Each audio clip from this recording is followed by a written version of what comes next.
Ginga Ginga.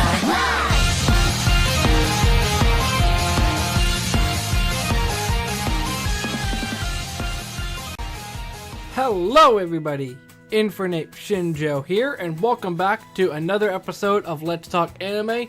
Hopefully you guys enjoyed the new intro. Hopefully I remember to put the new intro in. If not, forget everything that I said. But I'm pretty well recorded on Let's Talk Anime episodes, and I haven't been getting as many requests. So instead, what I'm just going to do is just look back on anime that I watched semi-recently that I don't think I've made videos about or discussed in general, and just throw them all here. Because they're all just anime that I kind of want to talk about for one reason or another, so let's just start. So kicking off this video is Soul Eater Not. And it's an interesting thing because when I was looking up Soul Eater before I even started watching it, I saw that this was available as well, and I thought it was just like it is a spin-off, but with the same characters. But instead, it's... the best way I can explain it is Moe Soul Eater. Although I feel like this is probably going to be the one that I get the most flack for. First of all, for not remembering any of the characters' names. I know there's a character called Eternal Feather, but that's literally like the only one I remember. I can't even remember the three main girls' names. The only thing I can remember is, like most slice of life, they just boil it down to a simple characteristic. The one in the black clothing is main character. I guess that's basically it. She's kind of backwards and awkward at times, I guess. Then, of course, the one in the princess is a tsundere. The one in the princess outfit is a tsundere. And the other one, I guess she just likes to eat and kind of dumb at times. That's my favorite character, by the way. But basically, while it's called Soul Eater Not, which is also a double joke because it clearly is different from Soul Eater in the whole tone of it, Not also stands for something in universe, and for the life of me I can't remember and I can't be bothered to look it up. But basically it's for not a supplemental class, but basically a class apart from actually fighting. And it boils down to that middle girl in black is a weapon, I think like a blade or something, and the other two are meisters. And she basically has to decide between picking one or the other. And that's one thing I would give this show credit on, because in regular Soul Eater, they don't really go into much depth on what it means for a meister and weapon relationship. They do with the main ones that are shown, the main characters, but they don't really go into what if there are two people that I want to pair up with, what do I do then? And at the same time, the whole big baddie of the series, it's certainly different from Soul Eater, but it keeps me invested enough that I want to find out what happens. Although the whole big thing of her picking between the two meisters is kind of ruined, because I believe I remember the result of it. I'm not going to say it here in case you wanted to watch it for yourself, but it's just kind of cheap. One thing that I will say about the show is that they really want to drag in the Soul Eater audience. They literally have cameos from all sorts of main cast. They have Frankenstein showed up in the later half of the show, although I don't think they have a Big Skull. I can't think of his name. I want to say his name is just Death. No, that's the kid. But essentially, they have cameos from all of the main cast. Even some of the minor characters that were in Soul Eater near the end. And the one thing that I appreciate is that they went into backstory on Patty and... what's her name? I gotta be honest, I can't think of the other one's name. Basically the Thompson sisters, which later become Death the Kid's weapons. I only remember Patty because I like Patty.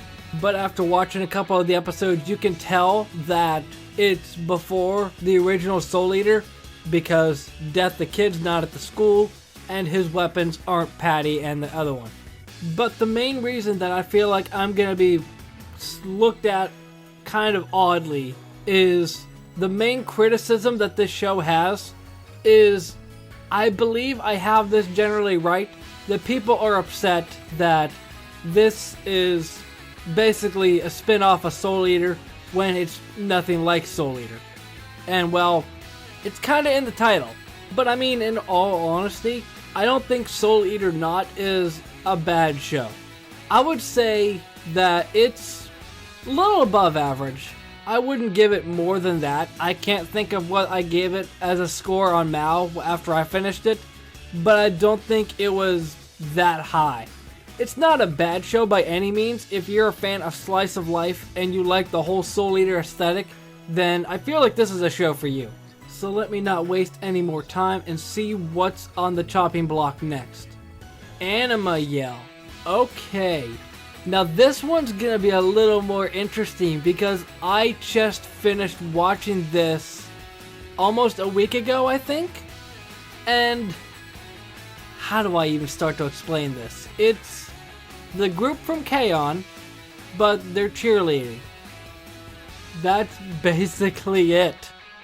So on to the next one. No, in all seriousness, this show is something that it's one of those that was airing new when it was out, and I just didn't watch it whether I didn't have time or wasn't interested.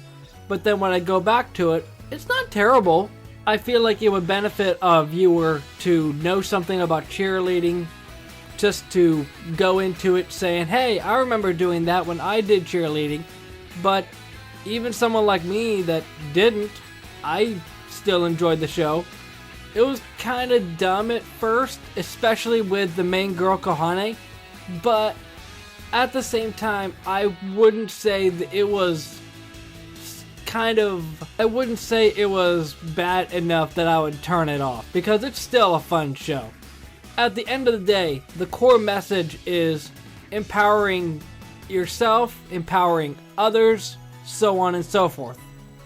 Basically the whole crux of cheerleading. And even up till they get all the 5 members on their cheerleading team, you get to know the background on each one of the characters, like Kohane and Yuki. You meet them in the first 2 episodes and you get a background on their dynamic as a friendship, their personality as a whole, and then can't think of her name, the blue-haired one, the one that was a prodigy, because you know every single anime has to have a prodigy that's involved with this in some way. She's like Mio from K-On!, but kind of a little more unhinged, because she's got Mio's calm demeanor at first, but then the more that you watch her, the more that you see that she spirals out of control. The instant she thinks Kohane is interested in this other thing, she might quit cheerleading.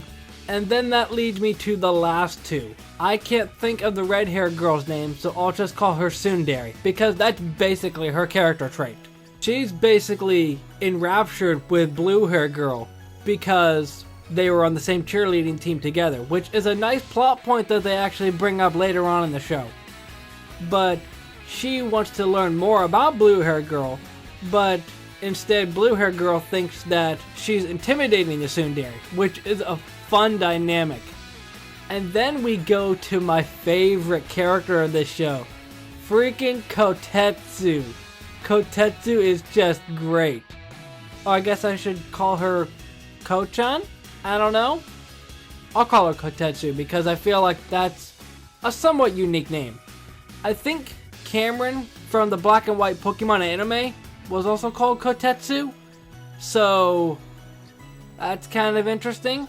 That's basically Kotetsu's whole character trait, the fact that she has a name that's mostly reserved for boys. But even though they have basically character traits, you got Tsundere, stoic one, goofy one, kind of the straight man of the group, and Kotetsu, I guess she's the eater, because she does eat. She tries to lose weight, but she eats, so yeah. But even though they have basically one character trait, they go a little more in depth on like them as a person. Like the 2 that were part of the former cheerleading squad, you learn about them. Kohane, she's got a fear of heights because of what she experienced as a kid, but she's overcoming it through cheerleading. And Yuki, for some reason she's intimidated by her brother or something like that because she's doing cheerleading. I'm not too sure about that one. That's the only one that I have a question about, because it's just like, he's younger than you. Who gives a crap what he thinks? Although, being in middle school or high school, whichever one they are in, I probably think the same. And then Kotetsu. Kotetsu is just a great character. She delivers some of my favorite lines from the entire show. The only other thing that I'll bring up, and I'm not going to say whether it was a good thing or a bad thing that they did it like this, but when they introduced Kotetsu before she joins the team, we have her friend come in as well, saying, I need some relationship help or whatever.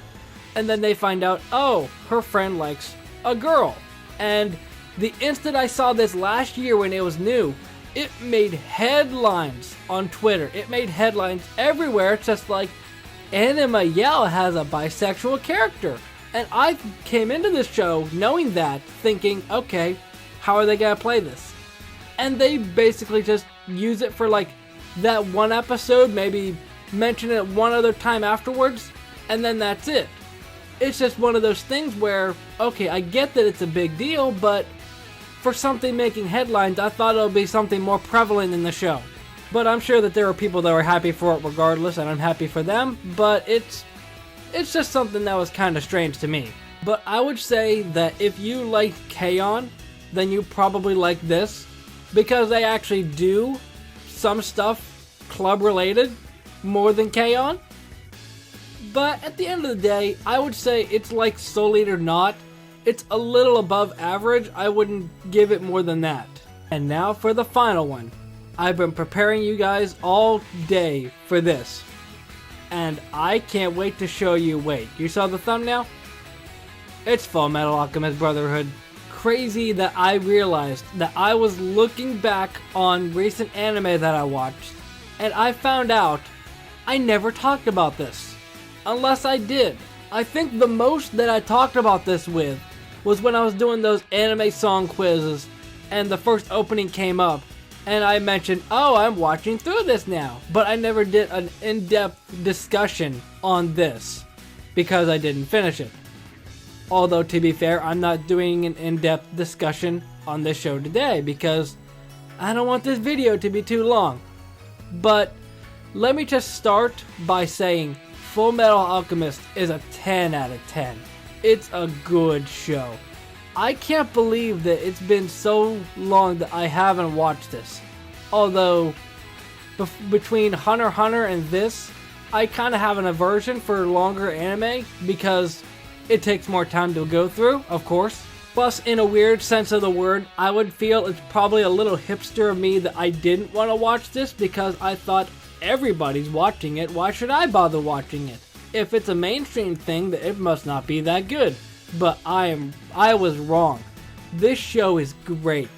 The comedy is, I wouldn't say on point because they kind of offset the comedy with the tension moments, and the tension is a lot. I would say the tension's a lot more than the comedy, but the comedy comes in when it knows it needs to be.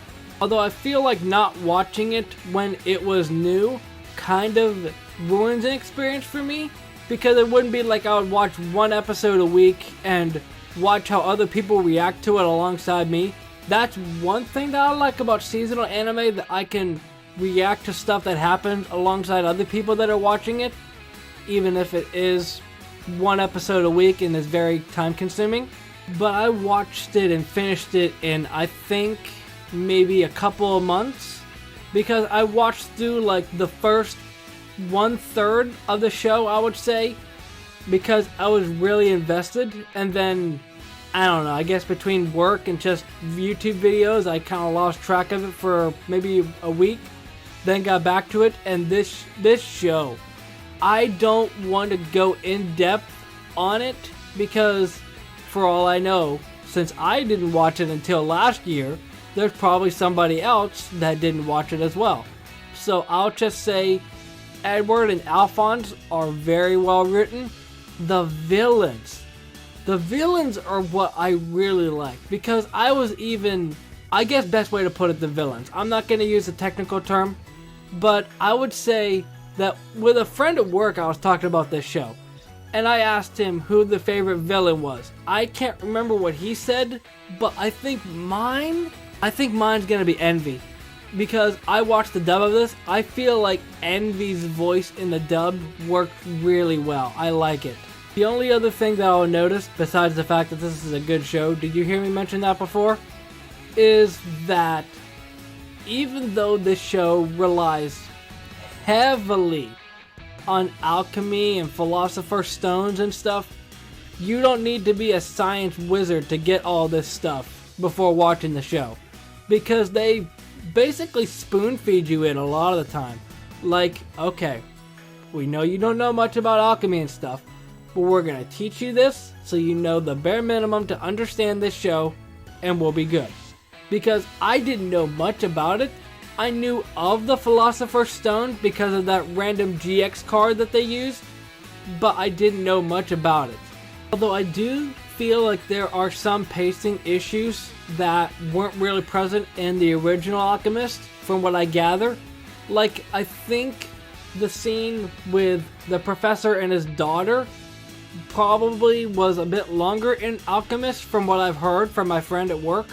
But if it wasn't paced the same as it was in the original, then I didn't really notice it that much, because it is a little bit longer than the original. I don't remember. I want to say the original is like 50 some episodes and this is 63. I'm not sure. But even if it's a little bit, I want to say it's low. I want to say this is more. I'm not sure. If I'm wrong, I'm wrong. But I didn't really notice many pacing issues outside of that. But that may be because I didn't watch the original, and I just know that one scene is a bit off from the original. This show, on top of all that, is just unpredictable. You wouldn't think they're gonna do this thing, they go ahead and do it. You wouldn't think they would kill off a main character, they go ahead and do it.